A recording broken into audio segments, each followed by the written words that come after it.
El Estado es propietario del subsuelo y de los recursos naturales no renovables, sin perjuicio de los derechos adquiridos y perfeccionados con arreglo a las leyes preexistentes. La actividad económica y la iniciativa privada son libres dentro de los límites del bien común. Para su ejercicio, nadie podrá exigir permisos previos ni requisitos sin autorización de la ley. La libre competencia económica es un derecho de todos que supone responsabilidades. La empresa, como base del desarrollo, tiene una función social que implica obligaciones. El Estado fortalecerá las organizaciones solidarias y estimulará el desarrollo empresarial. El Estado, por mandato de la ley, impedirá que se obstruya o se restrinja la libertad económica y evitará o controlará cualquier abuso que personas o empresas hagan de su posición dominante en el mercado nacional. La ley delimitará el alcance de la libertad económica cuando así lo exija el interés social, el ambiente y el patrimonio cultural de la nación. La Dirección General de la Economía estará a cargo del Estado. Esta intervendrá por mandato de la ley en la explotación de los recursos naturales, en el uso del suelo, en la producción, distribución, utilización y consumo de los bienes y en los servicios públicos y privados para racionalizar la economía con el fin de conseguir en el plano nacional y territorial, en un marco de sostenibilidad fiscal, el mejoramiento de la calidad de vida de los habitantes. El Estado de manera especial intervendrá para dar pleno empleo a los recursos humanos y asegurar de manera progresiva que todas las personas, en particular las de menores ingresos, tengan acceso efectivo al conjunto de los bienes y servicios básicos. Las actividades financiera, bursátil, aseguradora y cualquier otra relacionada con el manejo, aprovechamiento e inversión de los recursos de captación son de interés público y solo pueden ser ejercidas previa autorización del Estado conforme a la ley, la cual regulará la forma de intervención del gobierno en estas materias y promoverá la democratización del crédito. Ningún monopolio podrá establecerse sino como arbitrio rentístico con una finalidad de interés público o social y en virtud de la ley. La ley que establezca un monopolio no podrá aplicarse antes de que hayan sido plenamente indemnizados los individuos que en virtud de ella deban quedar privados del ejercicio de una actividad económica lícita. La organización, administración, control y explotación de los monopolios rentísticos estarán sometidos a un régimen propio fijado por la Ley de Iniciativa Gubernamental. La evasión fiscal en materia de rentas provenientes de monopolios rentísticos será sancionada penalmente en los términos que establezca la ley. La ley podrá establecer para las zonas de frontera terrestres y marítimas normas especiales en materias económicas y sociales tendientes a promover su desarrollo. En tiempo de paz, solamente el Congreso, las asambleas departamentales y los consejos distritales y municipales podrán imponer contribuciones fiscales o parafiscales. La ley, las ordenanzas y los acuerdos deben fijar directamente los sujetos activos y pasivos, los hechos y las bases gravables y las tarifas de los impuestos. La ley, las ordenanzas y los acuerdos pueden permitir que las autoridades fijen la tarifa de las tasas y contribuciones que cobren a los contribuyentes, como recuperación de los costos de los servicios que les presten o participación en los beneficios que les proporcionen, pero el sistema y el método para definir tales costos y beneficios y la forma de hacer su reparto deben ser fijados por la ley, las ordenanzas o los acuerdos.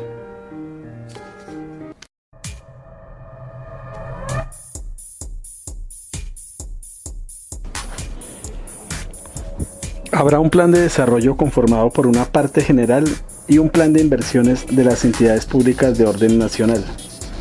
En la parte general se señalarán los propósitos y objetivos nacionales de largo plazo, las metas y prioridades de la acción estatal a mediano plazo y las estrategias y orientaciones generales de la política económica, social y ambiental que serán adoptadas por el gobierno. El plan de inversiones públicas contendrá los presupuestos plurianuales de los principales programas y proyectos de inversión pública nacional y la especificación de los recursos financieros requeridos para su ejecución, dentro de un marco que garantice la sostenibilidad fiscal. Las entidades territoriales elaborarán y adoptarán de manera concertada entre ellas y el Gobierno Nacional planes de desarrollo con el objeto de asegurar el uso eficiente de sus recursos y el desempeño adecuado de las funciones que les hayan sido asignadas por la Constitución y la ley. Los planes de las entidades territoriales estarán conformados por una parte estratégica y un plan de inversiones de mediano y corto plazo. Habrá un Consejo Nacional de Planeación integrado por representantes de las entidades territoriales y de los sectores económicos, sociales, ecológicos, comunitarios y culturales. El Consejo tendrá carácter consultivo y servirá de foro para la discusión del Plan Nacional de Desarrollo. Los miembros del Consejo Nacional serán designados por el Presidente de la República de las listas que le presenten las autoridades y las organizaciones de las entidades y sectores a que se refiere el inciso anterior. Quien deba estar o haber estado vinculados a dichas actividades. Su periodo será de 8 años y cada 4 se renovará parcialmente en la forma que establezca la ley. En las entidades territoriales habrá también consejos de planeación según lo determine la ley. El Consejo Nacional y los consejos territoriales de planeación constituyen el Sistema Nacional de Planeación. El gobierno elaborará el Plan Nacional de Desarrollo con participación activa de las autoridades de planeación, de las entidades territoriales y del Consejo Superior de la Judicatura, y someterá el proyecto correspondiente al concepto del Consejo Nacional de Planeación. Oída la opinión del Consejo, procederá a efectuar las enmiendas que considere pertinentes y presentará el proyecto a consideración del Congreso dentro de los 6 meses siguientes a la iniciación del periodo presidencial respectivo. Con fundamento en el informe que elaboren las Comisiones Conjuntas de Asuntos Económicos, cada corporación discutirá y evaluará el plan en sesión plenaria. Los desacuerdos con el contenido de la parte general, si lo hubiere, no serán obstáculo para que el gobierno ejecute las políticas propuestas en lo que sea de su competencia. No obstante, cuando el gobierno decida modificar la parte general del plan, deberá seguir el procedimiento indicado en el artículo siguiente. El Plan Nacional de Inversiones se expedirá mediante una ley que tendrá prelación sobre las demás leyes. En consecuencia, sus mandatos constituirán mecanismos idóneos para su ejecución y suplirán los existentes sin necesidad de la expedición de leyes posteriores. Con todo, en las leyes anuales de presupuesto se podrán aumentar o disminuir las partidas y recursos aprobados en la ley del plan. Si el Congreso no aprueba el Plan Nacional de Inversiones Públicas en un término de 3 meses después de presentado, el gobierno podrá ponerlo en vigencia mediante decreto con fuerza de ley. El Congreso podrá modificar el Plan de Inversiones Públicas siempre y cuando se mantenga el equilibrio financiero. Cualquier incremento de las autorizaciones de endeudamiento solicitadas en el proyecto gubernamental o inclusión de proyectos de inversión no contemplados en él requerirá el visto bueno del Gobierno Nacional. La correspondiente ley orgánica reglamentará todo lo relacionado con los procedimientos de elaboración, aprobación y ejecución de los planes de desarrollo y dispondrá los mecanismos apropiados para su armonización y para la sujeción a ellos de los presupuestos oficiales. Determinará igualmente la organización y funciones del Consejo Nacional de Planeación y de los consejos territoriales, así como los procedimientos conforme a los cuales se hará efectiva la participación ciudadana en la discusión de los planes de desarrollo y las modificaciones correspondientes conforme a lo establecido en la Constitución. La entidad nacional de planeación que señale la ley tendrá a su cargo el diseño y la organización de los sistemas de evaluación de gestión y resultados de la administración pública, tanto en lo relacionado con políticas como en proyectos de inversión en las condiciones que ella determine. Los organismos departamentales de planeación harán la evaluación de gestión y resultados sobre los planes y programas de desarrollo e inversión de los departamentos y municipios, y participarán en la preparación de los presupuestos de estos últimos en los términos que señale la ley. En todo caso, el Organismo Nacional de Planeación, de manera selectiva, podrá ejercer dicha evaluación sobre cualquier entidad territorial.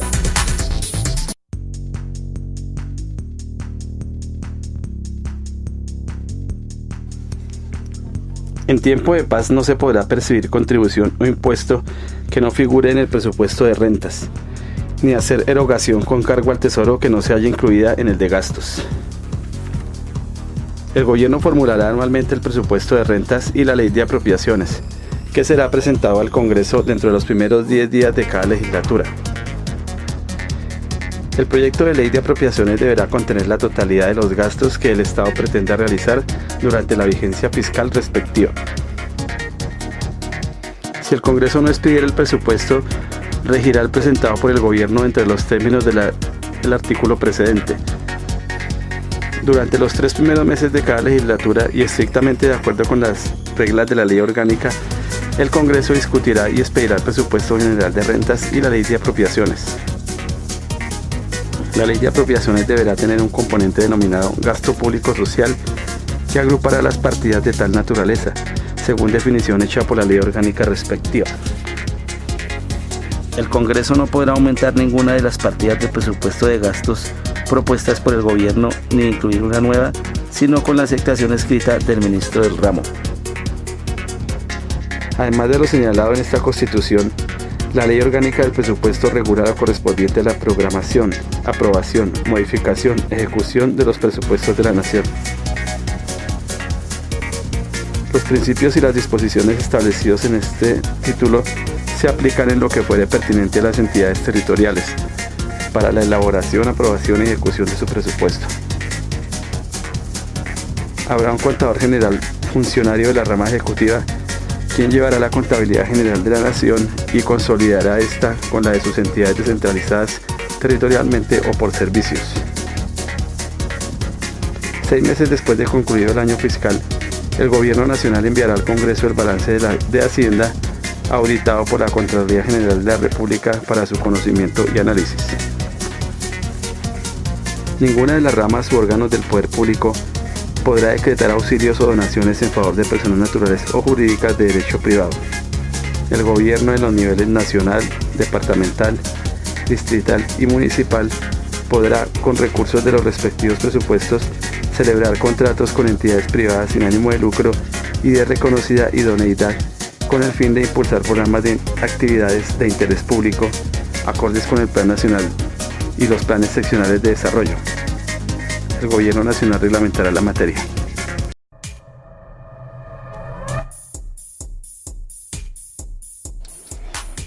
Salvo lo dispuesto por la Constitución, la ley, a iniciativa del Gobierno, fijará los servicios a cargo de la Nación y de los departamentos, distritos y municipios.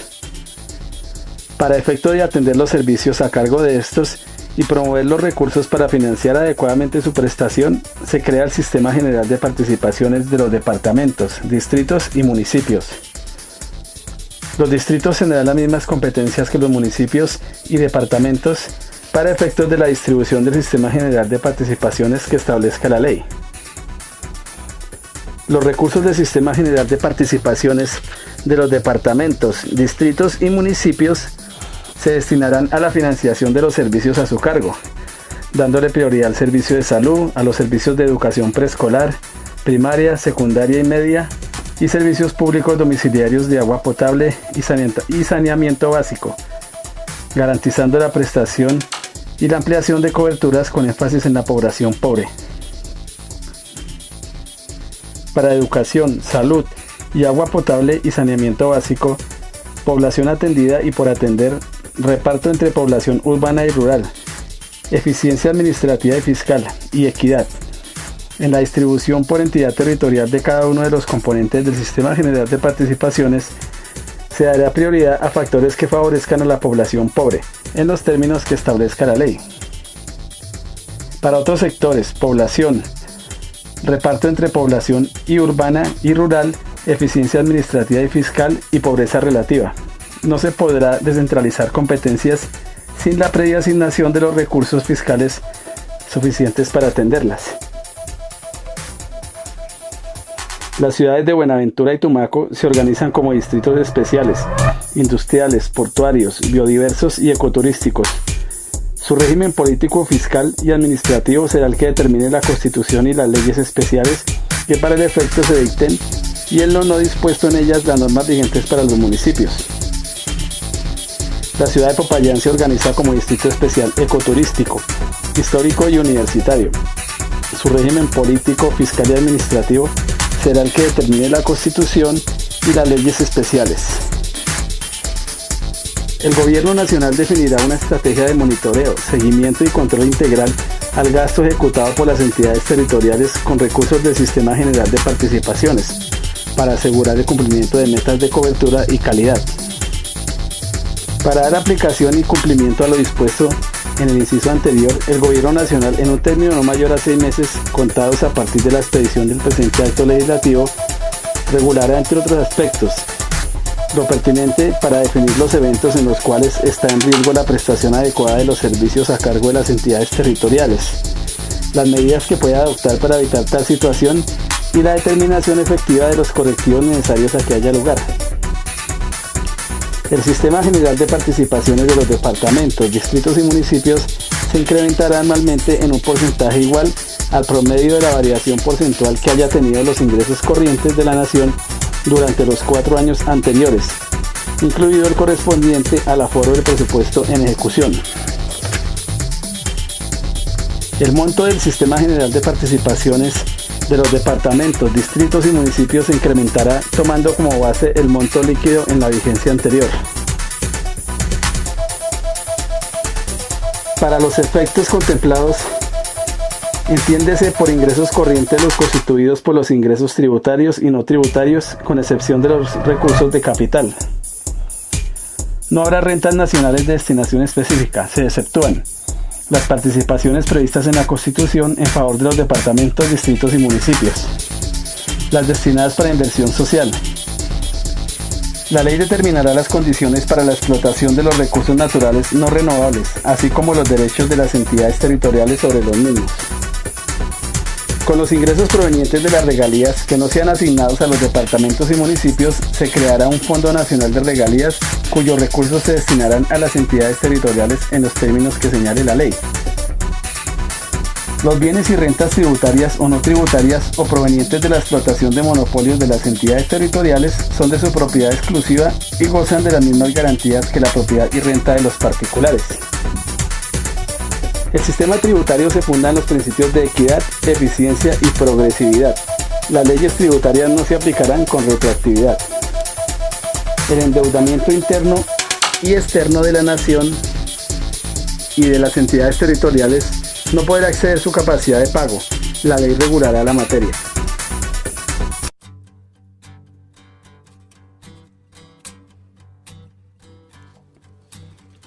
Los servicios públicos son inherentes a la finalidad social del Estado. Es deber del Estado asegurar su prestación eficiente a todos los habitantes del territorio nacional. Los servicios públicos estarán sometidos al régimen jurídico que fije la ley. Podrán ser prestados por el Estado, directa o indirectamente, por comunidades organizadas o por particulares. En todo caso, el Estado mantendrá la regulación, el control y la vigilancia de dichos servicios. El bienestar general y el mejoramiento de la calidad de vida de la población son fines sociales del Estado. Será objetivo fundamental de su actividad la solución de las necesidades insatisfechas de salud, educación, de saneamiento ambiental y de agua potable. La ley fijará las competencias y responsabilidades relativas a la prestación de los servicios públicos domiciliarios, su cobertura, calidad y financiación, y el régimen tarifario que tendrá en cuenta, además de los criterios de costos, los de solidaridad y redistribución de ingresos. Los servicios públicos domiciliarios se prestarán directamente por cada municipio cuando las características técnicas y económicas del servicio y las conveniencias generales lo permitan y aconsejen, y los departamentos cumplirán funciones de apoyo y coordinación.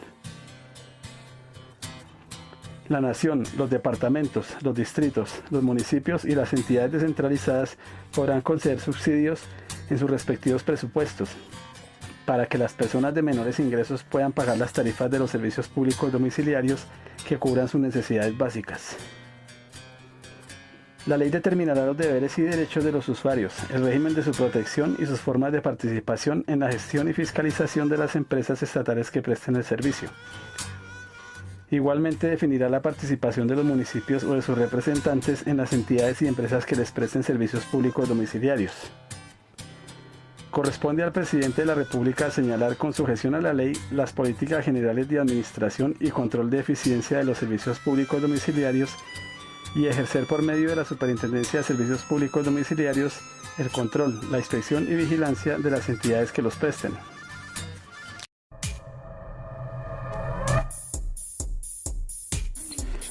El Banco de la República ejercerá las funciones de banca central. Estará organizado como persona jurídica de derecho público con autonomía administrativa, patrimonial y técnica, sujeto a un régimen legal propio. Serán funciones básicas del Banco de la República: regular la moneda, los cambios internacionales y el crédito, emitir la moneda legal, administrar las reservas internacionales, ser prestamista de última instancia y banquero de los establecimientos de crédito, y servir como agente fiscal del gobierno. Todas ellas se ejercerán en coordinación con la política económica general. El banco rendirá al Congreso informes sobre la ejecución de las políticas a su cargo y sobre los demás asuntos que se le soliciten. La Junta Directiva del Banco de la República será la autoridad monetaria, cambiaria y crediticia, conforme a las funciones que le asigne la ley. Tendrá a su cargo la dirección y ejecución de las funciones del banco y estará conformada por 7 miembros, entre ellos el ministro de Hacienda, quien la presidirá. El gerente del banco será elegido por la Junta Directiva y será miembro de ella. Los 5 miembros restantes de dedicación exclusiva serán nombrados por el presidente de la República para periodos prorrogables de 4 años, reemplazados 2 de ellos cada 4 años. Los miembros de la Junta Directiva representarán exclusivamente el interés de la nación. El Congreso dictará la ley a la cual debe ceñirse el Banco de la República para el ejercicio de sus funciones y las normas con sujeción a las cuales el gobierno expedirá los estatutos del banco, en los que se determinen, entre otros aspectos, la forma de su organización, su régimen legal, el funcionamiento de su junta directiva y del consejo de administración, el periodo del gerente, las reglas para la constitución de sus reservas, entre ellas las de estabilización cambiaria y monetaria, y el destino de los excedentes de sus utilidades. El presidente de la República ejercerá la inspección, vigilancia y control del banco en los términos que señale la ley. El Estado, por intermedio del Banco de la República, velará por el mantenimiento de la capacidad adquisitiva de la moneda. El banco no podrá establecer cupos de crédito, ni otorgar garantías a favor de particulares, salvo cuando se trate de intermediación de crédito externo para su colaboración por medio de los establecimientos de crédito, o de apoyos transitorios de liquidez para los mismos. Las operaciones de financiamiento a favor del Estado requerirán la aprobación unánime de la Junta Directiva, a menos que se trate de operaciones de mercado abierto. El legislador en ningún caso podrá ordenar cupos de crédito a favor del Estado o de los particulares.